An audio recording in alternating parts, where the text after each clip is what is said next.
Let's mic CM साहब। आज सुनिए देश के कुछ खास राज्यों के मुख्यमंत्रियों की एक्टिविटीज के बारे में। सबसे पहले बात करते हैं छत्तीसगढ़ से। छत्तीसगढ़ के बस्तर क्षेत्र में नक्सलवाद के खात्मे के बाद पहली बार पहुंचे मुख्यमंत्री विष्णुदेव साय ने कहा कि अब इस इलाके में विकास की बाढ़ लानी है। सुकमा से उन्होंने मुख्यमंत्री स्वास्थ्य बस्तर अभियान का शुभारंभ किया, जो पूरे 1 महीने तक चलेगा। इस अभियान के तहत एक एक घर जाकर हर व्यक्ति के स्वास्थ्य की जांच होगी और विशेष स्वास्थ्य शिविर भी लगाए जाएंगे। आज बस्तर क्षेत्र से और छत्तीसगढ़ से नक्सलवाद समाप्त होने के पश्चात पहला बस्तर क्षेत्र का दौरा है और माननीय देश के यशस्वी प्रधानमंत्री श्री नरेंद्र मोदी जी के मार्गदर्शन में और हमारे केंद्रीय गृह मंत्री की दृढ़ इच्छा शक्ति और हमारे जवानों का दम साहस के कारण जो गृह मंत्री जी का संकल्प था 31 मार्च 2026 तक नक्सलवाद को समाप्त करना, उनका संकल्प पूरा हुआ है। अब उन क्षेत्रों में जो 4 दशक तक विकास से अटके थे, विकास 40 वर्षों से भी ज्यादा समय तक पहुंचा नहीं था, वहां पर विकास पहुंचाना है। और आज सुकमा से हम लोग मुख्यमंत्री स्वस्थ बस्तर अभियान का शुभारंभ कर रहे हैं और ये अभियान 1 महीने तक चलेगा। हमारे माननीय स्वास्थ्य मंत्री भी जा रहे हैं, दोनों इसका शुभारंभ करेंगे और एक एक घर जाकर एक एक व्यक्ति का स्वास्थ्य परीक्षण होगा और जो भी बीमारी होगी उनका इलाज होगा और बड़ी बीमारी होगी तो बड़े जगहों में रेफर करके इलाज कराएंगे और उसके बाद शिविर भी लगाएंगे और शिविर के माध्यम से जो भी लोगों की आवश्यकताएं हैं, किसी का राशन कार्ड नहीं बना है, किसी का आयुष्मान कार्ड नहीं बना है, वो सब उनकी जो जरूरत है उसको सबको पूरा करने का काम हमारे शिविर में हमारे अधिकारी करेंगे। कर्नाटक के मुख्यमंत्री सिद्धरामैया ने स्पष्ट किया है कि मंत्री पद के दावेदारों का नई दिल्ली जाना कोई गलत बात नहीं है। उन्होंने ट्वीट में कहा है कि कैबिनेट में फेरबदल का काम अभी बाकी है। 5 राज्यों में चुनाव और बजट सत्र इसी वजह से इसमें देरी का कारण बन सकते हैं। दिल्ली की मुख्यमंत्री रेखा गुप्ता ने कहा है कि भारत की महिलाओं ने अपने ही देश में सम्मान व समान अधिकार पाने के लिए संघर्ष की एक लंबी यात्रा देखी है। भ्रूण हत्या, सती प्रथा, बाल विवाह, अशिक्षा, विधवा विवाह होने पर दोबारा विवाह की अनुमति से लेकर प्रदा प्रथा में किस प्रकार से भारत की बेटियों ने बेटी बचाओ से लेकर ये सफर शुरू किया और अगला युग बेटियों को पढ़ाने का आया। हम बेटी पढ़ाओ के युग में आए। आज हम प्रधानमंत्री के नेतृत्व में बेटी पढ़ाओ के युग में प्रवेश कर चुके हैं।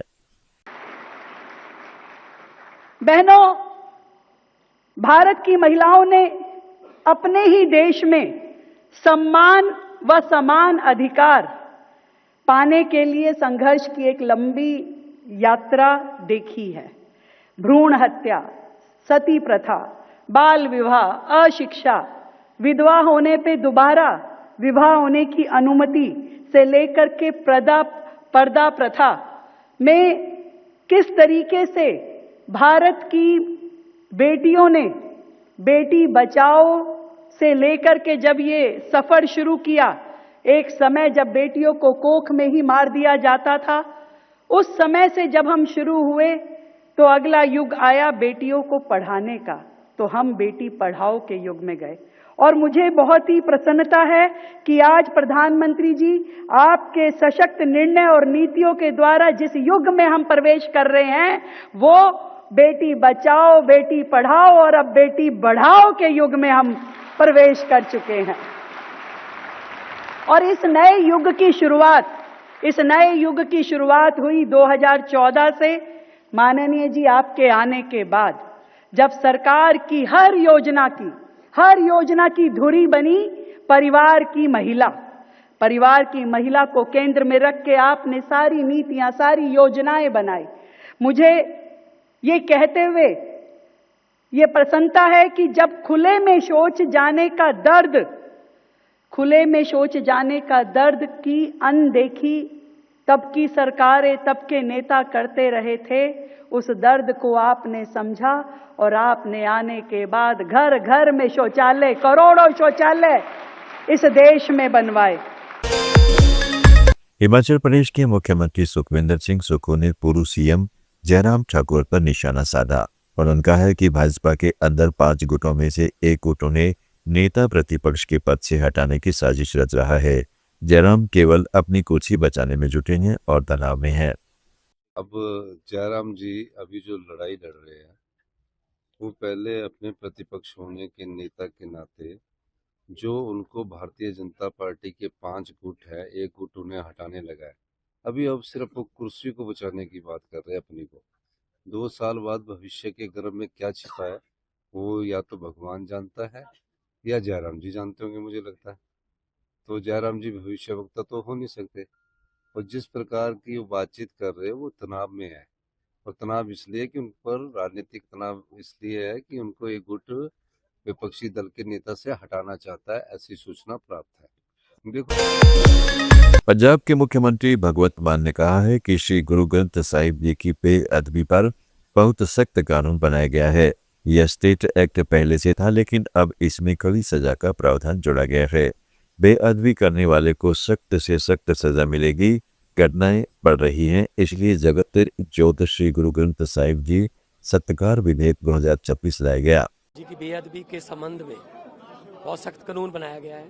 स्टेट एक्ट है, पहले ये एक्ट मौजूद था लेकिन उसमें इतनी बड़ी सजाएं नहीं रखी गई थी। अब श्री गुरु ग्रंथ साहब जी की जो बेअदबी करेगा उसको सख्त से सख्त सजा दी जाएगी, क्योंकि घटनाओं में वृद्धि हो रही है और उसको मानसिक रोगी बोलकर या कोई और वीक लिंक ढूंढकर बचा लिया जाता है। तो बहुत से भावनाएं जो है आहत हो रही हैं लोगों की।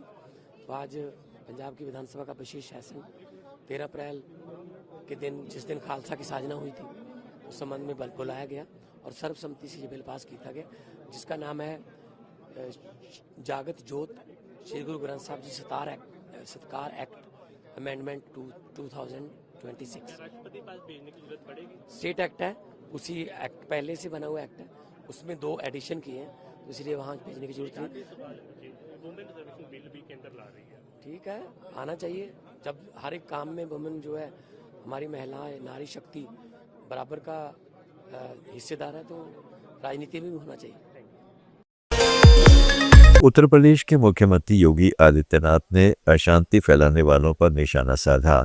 उन्होंने कहा है कि कुछ लोग शांति को स्मृति की राह से रोकने के लिए षड्यंत्र रच रहे हैं। सीएम ने औद्योगिक इकाइयों के कर्मचारियों और मालिकों से अपील की है कि डबल इंजन सरकार हमेशा आपके साथ खड़ी है। कोविड काल में इसका प्रमाण देखा गया। कुछ लोग उस शांति को समृद्धि की ओर बढ़ने से रोकने के लिए अशांति पैदा करने के भी षड्यंत्र कर रहे हैं।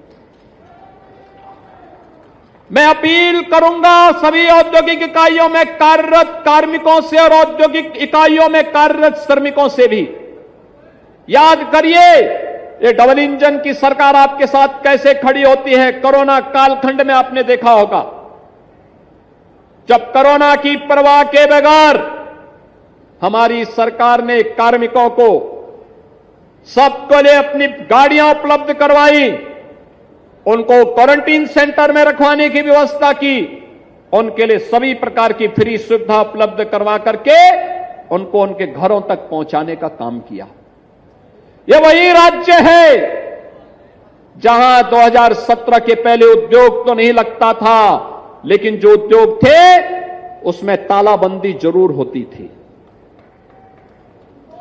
बेटी सुरक्षित नहीं थी, व्यापारी सुरक्षित नहीं था। ये मुजफ्फरनगर हो, शामली हो, मेरठ हो, बुलंदशहर हो, गाजियाबाद हो या मुरादाबाद, बहनों और भाइयों, यही स्थिति होती थी। पहचान का संकट हम सबके सामने खड़ा होता था। आज जब पहचान का संकट नहीं है, आज जब नौकरी और रोजगार मिल रही है, आप लोग पूछते ही नहीं थे। मुझे विश्वास, यानी 17 में जब हम लोग आए थे, उत्तर प्रदेश पुलिस में भर्ती करनी थी, कोर्ट का। आप सुन रहे थे let's smile. More than radio. Follow कीजिए हमें हमारे सोशल मीडिया प्लेटफॉर्म्स पर।